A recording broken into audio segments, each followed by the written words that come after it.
In today's video, I'll teach you how to post on BiliBili community. First of all, launch open BiliBili application. Make sure you're logged into your account. Initially, you'll be led to the home interface. So if you want to post, it is actually very simple. Tap on the plus icon that you can see at the bottom of your screen. Now you'll be able to find three options over here: upload video, share post, write blog. Tap on this option, share post, that you can see on the screen.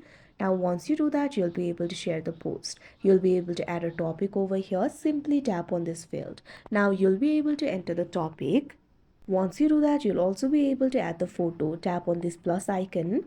Now you'll be able to add the photo. Simply tap on the photo that you would like to add. You'll be able to add up to 9 photos. Now tap on the confirm option that you can see at the bottom right corner of your screen.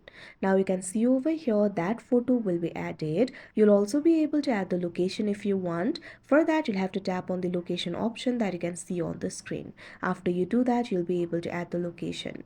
Now after you do that, what you have to do is tap on the submit option that you can see at the top right corner of your screen.